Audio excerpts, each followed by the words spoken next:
There is a taste in here that you cannot find in other vegetables. And the more you eat, the more it's become tasty and you keep on, asking for it. What this farmer in Hawaii is talking about is not a vegetable, it's a tree. And while Vicky Domingo says it has an unusual flavor, there's more to this tree than meets the taste buds. You keep on eating and eating and you can feel your body is more energetic, more healthy, and you can see the difference. You're not dropping, you keep on, just so active. You have to remove one by one like this. Domingo says she has grown this tree on her farm for more than 25 years. She harvests moringa twice a week all year round.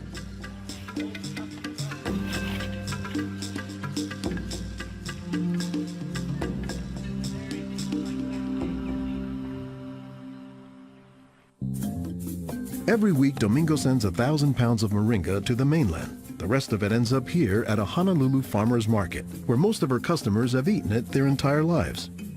Well, in the Philippines, it's a third country. In other words, not a rich country.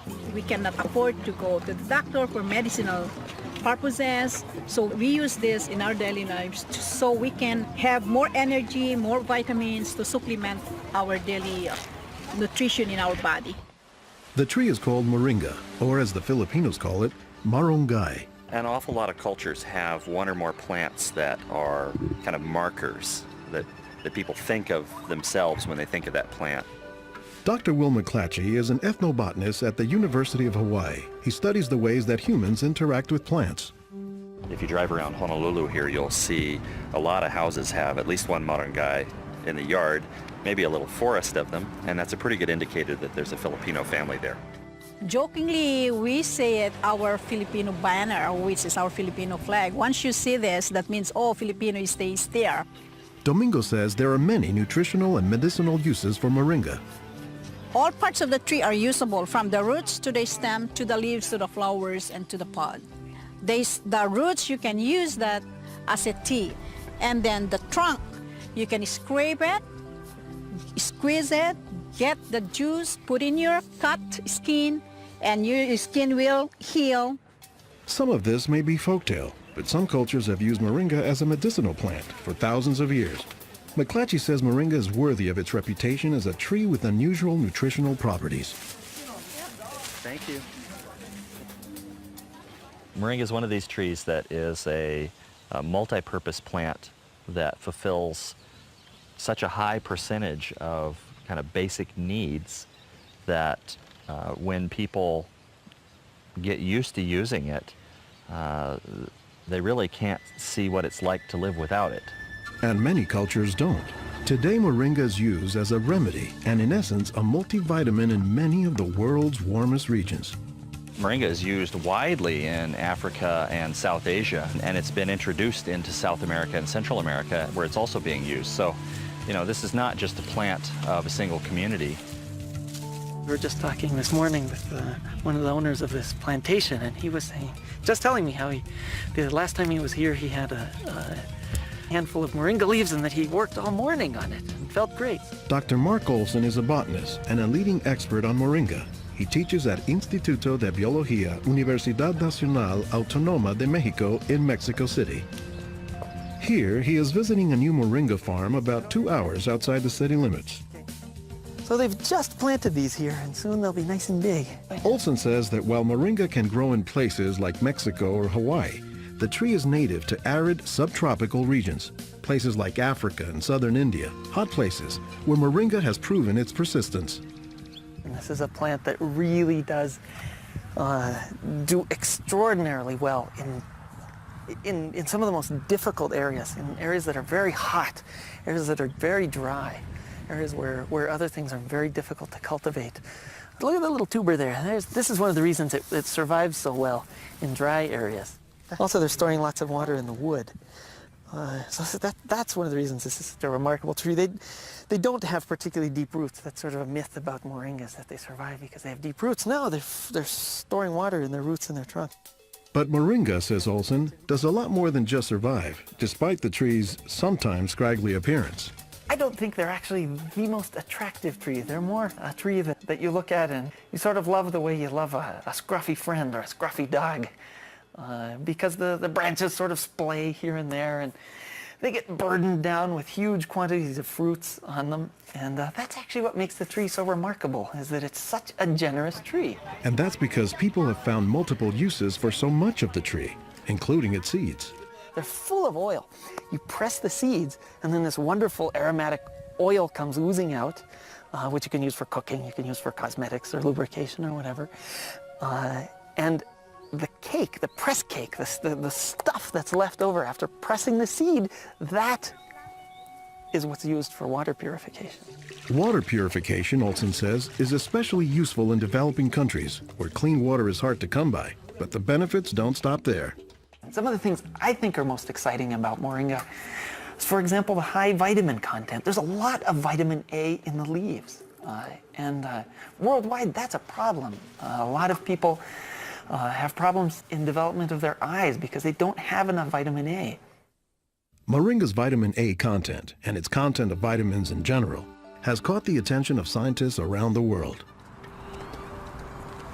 So I started to read about moringa, and I was absolutely amazed about the richness in nutrients, in many antioxidant compounds, in vitamins. Dr. Monica Marcoux is a pharmacologist who has studied many plants. She has done extensive research on moringa and says it has significant nutritional potency. This subject is one of the topics of her recently published book, Miracle Tree.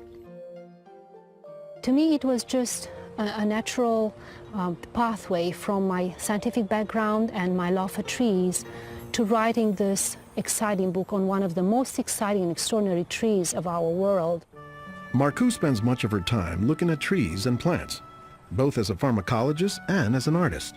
While Marcoux, the nature photographer, is grabbing shots of plants, Marcoux, the pharmacologist, says she has a bigger concern. We are having an epidemic of cancer and cardiovascular diseases and many other chronic diseases. It's because we basically do not eat what we are supposed to eat. Most of the plants are famous for a particular type of nutrient, like for instance the orange or the lemon is famous for a high content of vitamin C. The spinach, for instance, on the other hand, is famous for its iron content. Moringa is very unusual because this single plant contains a wide variety of nutrients, but also in quite very high amounts. Marcoux says this concentration of nutrients combined with low calories and low sodium content makes moringa an ideal energy food or supplement that can help offset the typically unhealthy Western diet. Many of the Westerners are also deficient in antioxidant and anti-aging substances that are mostly found in plants. Antioxidants, according to the National Institutes of Health, protect the body's cells and may prevent cancer. And Marcoux says moringa is a treasure trove of antioxidants that happen to work hand in hand. Antioxidant substances and antioxidant vitamins work together in the body. For instance, it's known that selenium works better in the presence of vitamin E. Moringa has high amounts of selenium and has also vitamin E. While many plants contain antioxidants, Dr. McClatchy says that moringa is also high in the nutrients we usually associate with meat. Moringa is well known for being a good source of leafy green vegetable protein. And you don't get a lot of protein out of many vegetable foods other than like beans and things like that. So getting it out of the leaves is really a big deal. And while there are a few other plants like soy that are protein-rich, Olson says moringa is special. I have a lot of food allergies. I'm allergic to wheat, I'm allergic to eggs. Soy tends to be a fairly highly allergenic food. It causes allergies easily in many people. We think that this is because of the form that some of the proteins are in soy. They're apparently in a form that's very simple and fairly easy for the body to assimilate in moringa. According to the United States Department of Agriculture, moringa contains 18 of the 20 amino acids, building blocks of proteins that are found in the human body. And says Marcoux, moringa is one of the few plants that contains all of the essential amino acids. Moringa contains all the 9 essential amino acids that actually we cannot produce. Their presence, but also their ratio, is very beneficial, and it is estimated that this ratio is very good for absorption and for being bioavailable to our bodies. Further research is needed to establish the bioavailability of all of moringa's nutrients. But in some places, scientific studies may be too long a pursuit and take a back seat to a harsh reality. In most of sub-Saharan Africa, any baby has a 20% chance of dying before he reaches the age of 5. In some countries, up to 40%. And even those who survive past the age of 5, up to half or more will suffer from malnourished physical and mental development. C'est des lésions de malnutrition. These are lesions caused by malnutrition around the neck and around the waist. They are dry now, but will become permanent scars. As the former regional representative for Church World Service in Senegal for 16 years, it was Lowell Fugley's mission to help local clinics develop ways to save children at risk to malnutrition. Having been born myself into a middle-class American family, I thought it was just by chance that I was born in these conditions and not in the condition of a poor African family in the bush of Africa and living a malnourished life. And so I have a certain obligation to share what I received. In his quest to combat malnutrition, Fugley came across moringa in the late 1990s. It contains more vitamins and minerals in various combinations than you find in any other possible vegetable. And I thought to myself, if this source of nutrition could be made available at the village level, then this could be a very effective tool in preventing malnutrition. What Fugley says he didn't know at the time was that the Senegalese people were already familiar with moringa. It was only through a Peace Corps volunteer working in forestry who told me that, oh, moringa is already growing in Senegal. Not only was it growing, the people had been using it for generations. Only they didn't refer to it as moringa. They called it nebedai, which Fugley suspects comes from the English words never die, after the tree's resilience. I ask any Senegalese, do you know the nebedai tree? Oh, yes, my mother makes a sauce from this leaves of this tree. We call it mboum. Every Senegalese knew this tree. The problem, says Fugley, was that it was prepared and used in ways that diminish moringa's nutritive contents. They boil the leaves too long. They throw out the water that is boiled in and where many of the vitamins are located.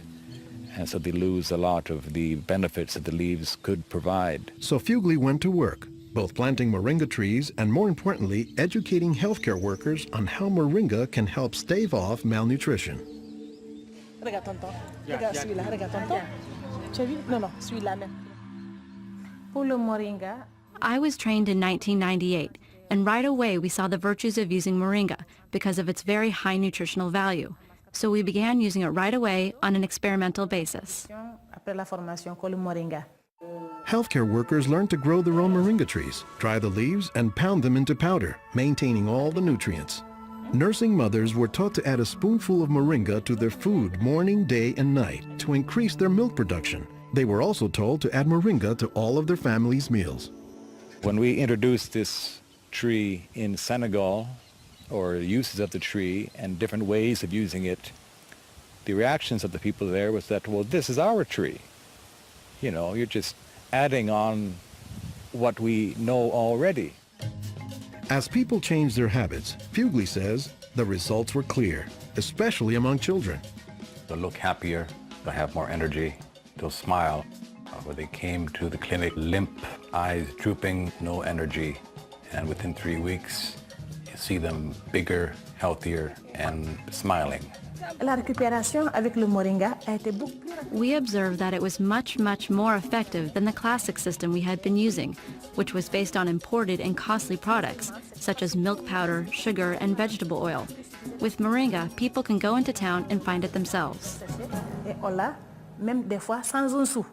Moringa is still being used, it's still being promoted, it's still being very valued, even without our input from the outside. Moringa, it doesn't die, it can continue on its own. So you have to eat the moringa on a daily basis. And all their grandkids are eating it every now and then, even my own children, and they are already professionals, and yet they come home and eat it. And while moringa is mostly considered an ethnic food, the trend, says McClatchy, is that more nutritious plants, like moringa, are finding their way into the mainstream. Our diets are pretty bad, although they are improving. But one of the reasons they're improving is because we're starting to adopt more and more of these kinds of plants. I've been in villages where the only trees that survive and grow well are Moringa Oleifera, which is really amazing when you consider how many useful things the tree provides. Moringa it comes very close to being a perfect source of nutrients in terms of variety and concentration. So that is, I think, very unique about this moringa tree.